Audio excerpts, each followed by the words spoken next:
Hello, and welcome to another edition of One Bad Veggies Root Beer Review, where this week, sometimes just a joke's unnecessary.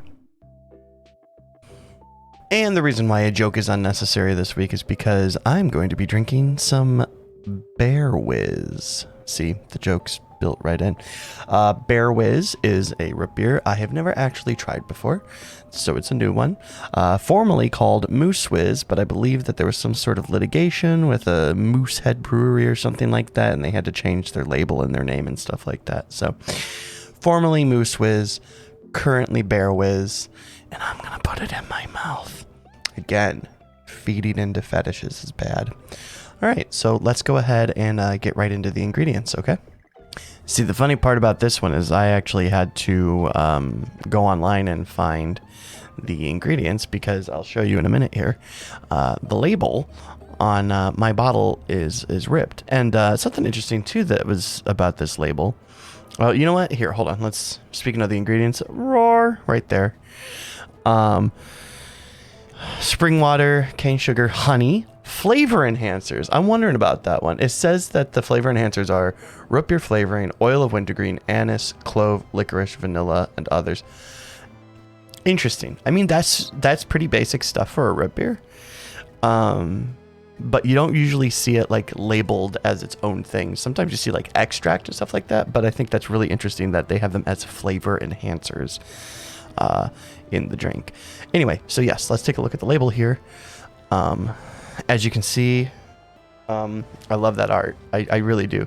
The Moose Wizz version of it was similar, except for a bear and bees. Obviously, it was just a big old moose on it. And here is where the ingredients are listed. But as you can see, they're basically unreadable because like the sticker on it like folded over and ripped and stuff like that. So not a big deal. Luckily, like I said, I was able to find it on the internet, and so I could keep that for you. Actually, I have something going on with this no label root beer that I got from one of my suppliers, and it has no label on it, and so it has no ingredients. So I'm trying to decide, do I still review it? Or because one of the major things is I like to let people be aware of like what the ingredients are inside the root beer, even though 99% of the root beers is, water, sugar, and then natural and artificial flavoring, which I wish they were always more descriptive on that. Anyway, so let's go ahead and get to the scent and see what we think of this one. It sounds tasty so far. I always like a root beer with honey in it, and I always like a root beer with the word bear in the title. All right, let's go ahead and pop this one open. Oh ho ho. Oh ho ho. That smells really good. Ooh. Ooh. Very sweet, very creamy. I think I'm smelling the wintergreen on the back end because it's like it's a very pleasant smell, but it's I don't want to say has a sting to it. I guess it's just mint. Like it's kind of like that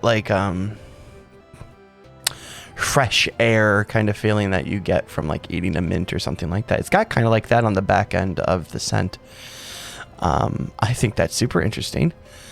I mean, let's go ahead and, it's funny whenever I get one of these root beers or something like that that's new that I've never had before, and it ends up like seeming like it's going to be very, very good.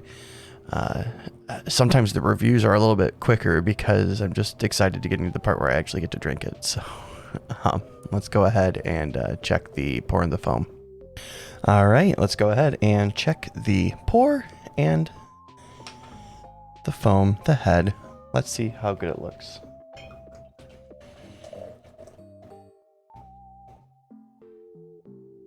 You know what? Not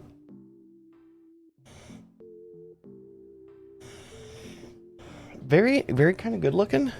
Lasts for a while. Gives us a chance to go ahead and get a taste of it and see how it tastes.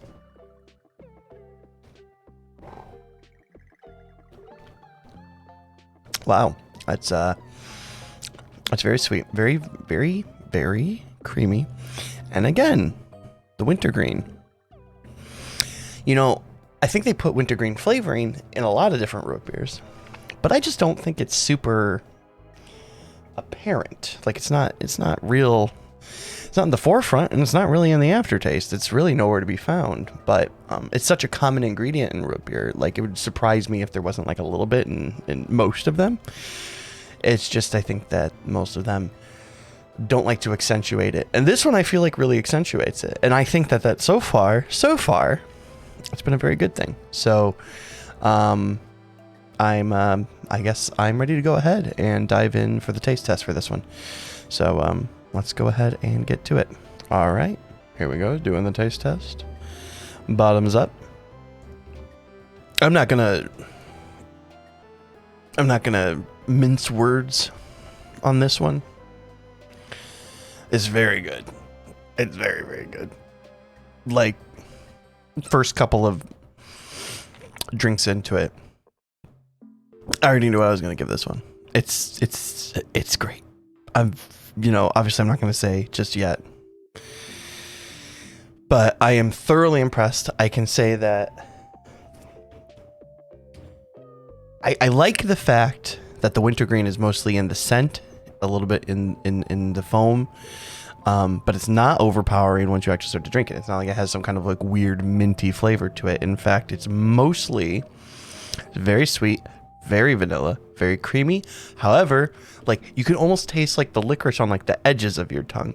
It's like every flavor that they put on it, you get a lot of it and enough of it. I shouldn't say a lot of it because none of it's overpowering, but you taste every single profile in it while you're drinking it. And that's something amazing, because usually it's one or the other. You get one or the other. Sometimes you find a balance, but you very rarely find yourself like, and when I say balance, I mean like you're tasting kind of everything at once. And that's what I would normally say is like, we'll get you a good like sea level root beer. It's just like, oh yeah, I can taste a little bit of creaminess. I can taste a little bit of vanilla. I can taste a little bit of anise and licorice and all that stuff.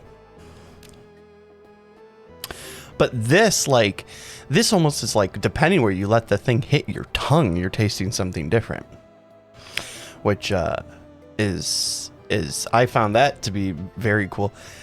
And it has a great bite too. Like it's it's not a soda that's gonna let you just guzzle it. You know what I mean? It's not real soft or anything like that. You're gonna have to sit there and enjoy it. You know what I mean? Like it's not gonna let you just drink it all down really fast. So yeah, anyway, let's just get to the letter review, or the letter grade. The review. The grade. Overall, yes. Let's get to that. Again, needless to say, I'm not even going to bother going any farther than this. This one gets an A. It's an absolute A. Like, no debate about it. I didn't even have to think about it. It was fantastic. The first drink. And the things that...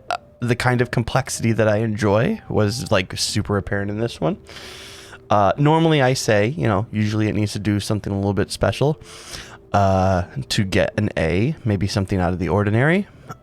This definitely is out of the ordinary in just how perfect it lets you taste everything. You really do get the full experience, but in a way that lets you enjoy each flavor profile on its own. Like I said, almost the way that it hits your tongue depends what flavor you're going to be enjoying in that drink, or in that sip, or whatever you want to say, in that gulp. I don't know what term you want to use. But I'm